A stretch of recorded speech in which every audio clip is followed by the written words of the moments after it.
₹20 का विस्पर भी दे सकते हैं, कल को जीन पैंट भी दे सकते हैं, परसों को सुंदर जूते क्यों नहीं दे सकते हैं, नर्सों को वो नहीं कर सकते।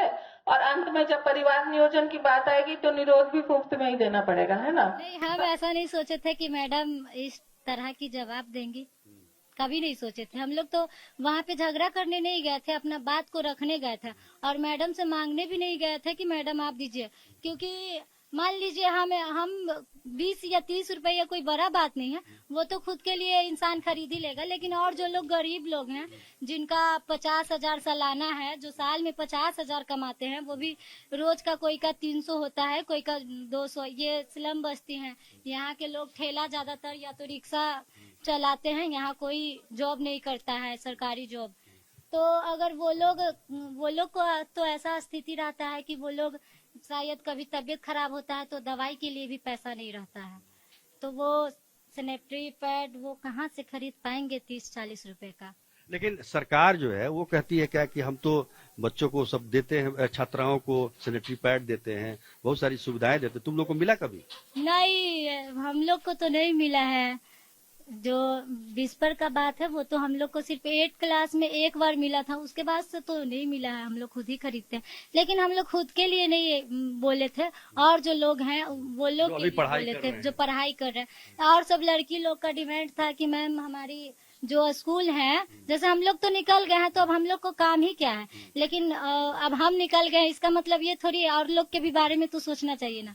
तो वो लोग का ये कहना था कि हम लोग का जो शौचालय है वहाँ का गेट नहीं होता है, लड़का और लड़की का एक ही रहता है, उसमें लड़का भी घुस जाते हैं। तो और लड़की तो ये भी बोली थी कि हम लोग पानी कम पीते हैं कि हमको शौचालय जाना ना पड़े।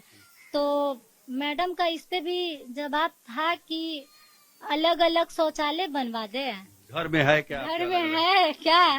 तो घर का तो बात कुछ और है, लेकिन कहीं रोड पे भी देखते होंगे आप लोग तो वहाँ पे जेंट्स और लेडीज लिखा हुआ रहता है। तो हम सरकार से ये कहना चाहेंगे कि जो हमारे जैसे स्कूल हैं, सरकारी स्कूल या फिर कॉलेज, वहाँ पे मतलब जो एडमिशन चार्ज लगता है, जब भी कोई लोग पास करती हैं तो पार्ट 1 में भी एडमिशन के लिए अच्छा पैसा लग जाता है, 4,000 5,000। तो जो गरीब लोग हैं वो इतना पैसा कहाँ से दे पाएंगे।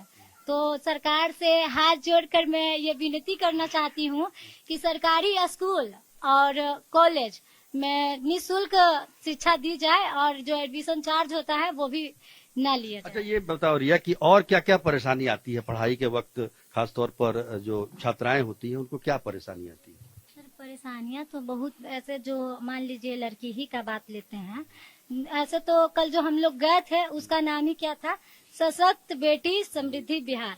तो वो सिर्फ बेटी लोग के लिए ही ये जो था प्रोग्राम रखा गया था, वहाँ पे बेटी का ही अपमान एक तरह से हो ही रहा था। तो जैसे फेस तो करना पड़ता है, मान लीजिए कि अब हम लोग लड़की हैं, ठीक है, तो अब घर से निकले तो जैसे लड़का भी निकलता है, लेकिन लड़का को कम लोग बोलते हैं कि कहाँ जा रही है, नहीं जा रही है, लेकिन लड़की को हर लोग गलत तरीका से देखते हैं। अब बताइए, लड़की जैसे कि लड़की ही बुर्खा पहनकर क्यों जाती हैं कि वो सेफ रहे, लड़का क्यों नहीं जाते हैं बुर्खा पहनकर? उनको पहनना चाहिए ना, उनका नजरिया गलत रहता है, खराब रहता है। तो जैसे अगर कोई छेड़खानी हो गया तो उस पे माँ बाप तो ऑप्शन लेते हैं कि तुम स्कूल मत जाओ, पढ़ाई लिखाई भी बंद हो जाता है और प्लस में घर से भी निकलना बंद हो जाता है। लेकिन ये बात तो लड़की का तो कोई गलती नहीं है। मान लीजिए मेरे साथ हुआ तो मेरी कोई गलती है, अगर हम गए कोई कमेंट कर दिया तो इसमें मेरी क्या गलती है? गलती तो लड़का का है। तो क्यों नहीं मतलब सोच को बदला जाए कि नहीं भाई, जो लड़की लोग को घर के अंदर हम लोग रखते हैं वो लड़का लोग को भी बोला जाए कि अपना नजरिया को बदलो।